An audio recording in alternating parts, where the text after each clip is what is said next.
Inuma salphanne dhiirri qawwee walitti walawwale. Kunis qawwee walawwale, kunis qawwee walawwale. Kiu jechuun amma kaa roobee adaamaa natti fakkaachuun amma kaa. Saidoo fiini wabiin qawwee bituun amma kaa.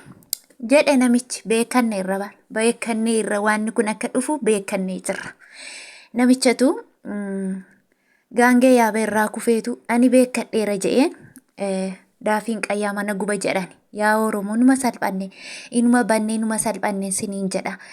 Egaa yoo jechuudha wabiin har'a watu waachaa jira mucaa miskiin mucaanii bakka akkana bareedu kuni walgalaafachuuf jiru jarri walgalaafachuuf adeemuu jechuudha. Yaa Rabbi araara nuu buusi yaa Rabbi araara buusi ijoollee kana walitti nuu araarsi ijoollee kana gidduutti araara buusi yaa Rabbi ayyuutiin nuu gashi yaa Rabbi si kadhanna ati hunda dandeessa yaa Rabbi araara kee buusii fi nagaa kee buusii fi qawwee jechuun ani qawwee akkatti sodaadhu basumaa wal qawwee fiini bofa akka ajaa'ibaa kanaan sodaadha mana qawween jiru lixuun sodaadha sanuu qawwee Saidoon baatu argitanii ijoo hammanni guddatu amma mucaa kanaaf qawween kun hamma guddaadhannoo qawween sun takkaatiin uree keessa baasa dhugaa nama sodaachisa qawweessa guddaa sanii ani wabiis qawweessa guddaa ilaali egaayyuu daafiin kun hundi sababuma ayyuutti'a sababa jaalalaatti'a. Yaa hordoftoota kiyya nagaa waaqayyoo isiniif haa baay'atu akkam fayyaa keessanii jirtu ani jira nagaan qaba nagaa guutuu nagaa irraa hafaa nagaan na bira jiru isin birallee akka jiru abdiin qaba. Egaa jechuudha akkuma beekamu wabiin amma viidiyoo shuk godhee viidiyoo tokko nu biraan ga'ee jechuudha. Sababa wabiin viidiyoo kana nu biraan ga'een jechaani garaan na batabbatamee baqqaa yaaddoo ajaa'ibaa keessa nagashe jechuudha.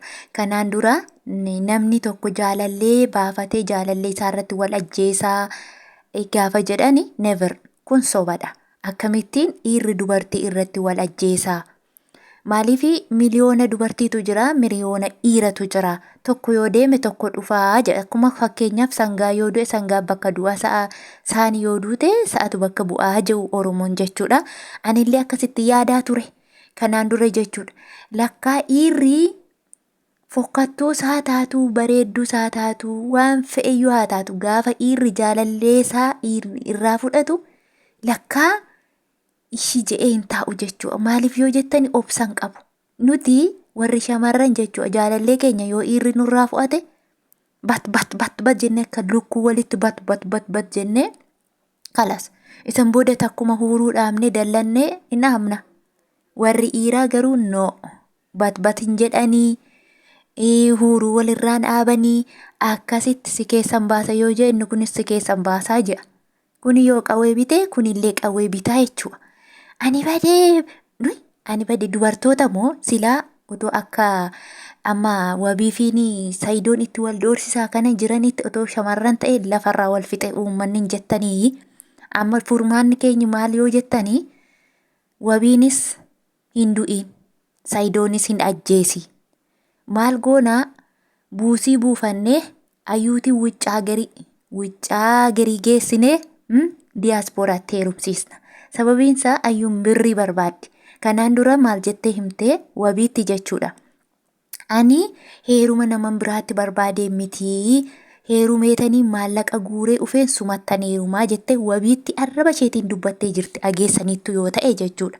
Kanaafuu ishiin kan isheen barbaaddu birrii waan ta'eefu waan gochuu qabnu nuti furmaanni amma ijoollee kana walitti araarsuu qabu maal yoo jettan ayyuu wuccaa garii geessinee diyaaspooraatti heerumsiisnee waggaa 2-3 achi tursinee Oromiyaatti immoo ishee deebifnaa jechuudha. Kondominiyeemii irraa birrii walitti buufannee binnee Oromiyaa keessa uftee bashannantu. Hammasitti wabiinis hin fuudha.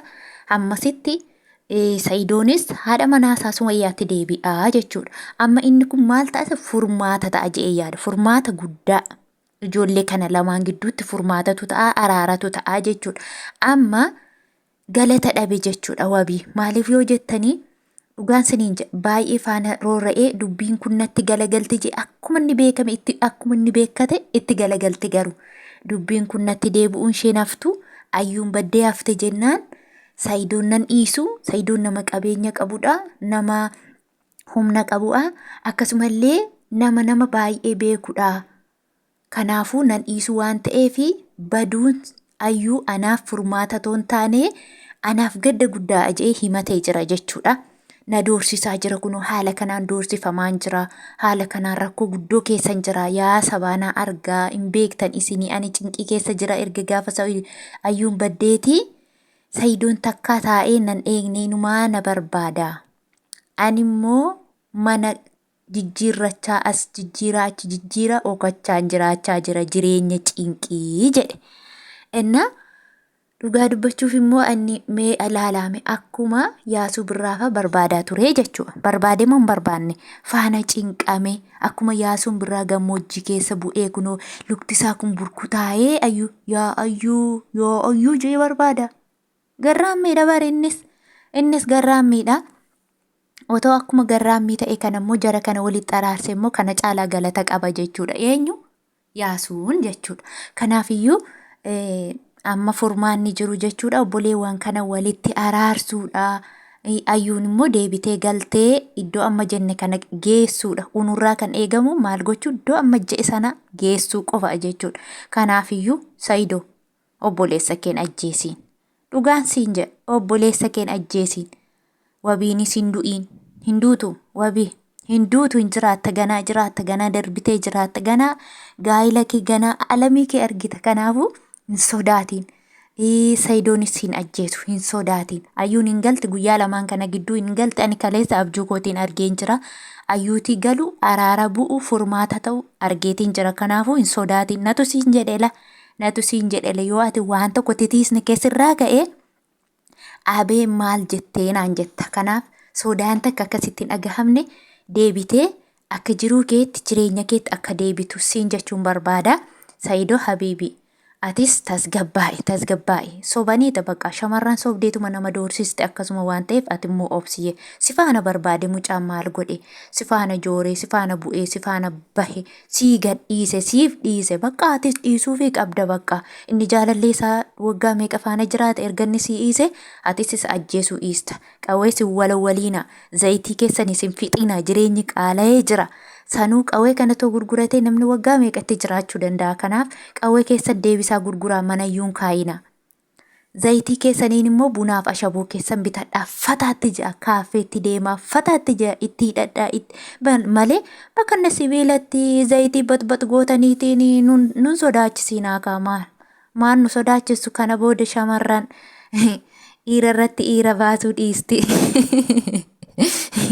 Jaalallee tokko bichaatti hafti waan ta'eef nun sodaachisiinaa siniin jenna. Ayyuu biraan nagaa waan amma je'ee kana yaa uummata nana ayyuu biraan gahaatii hamma ani madaamii bira deemee kutaashee tokko qulqulleessee ufutti sin immoo biraan geessanii na eegdu yeroon dhufu misiraachuu arguun qaba. Okay nagaa naa ta'a.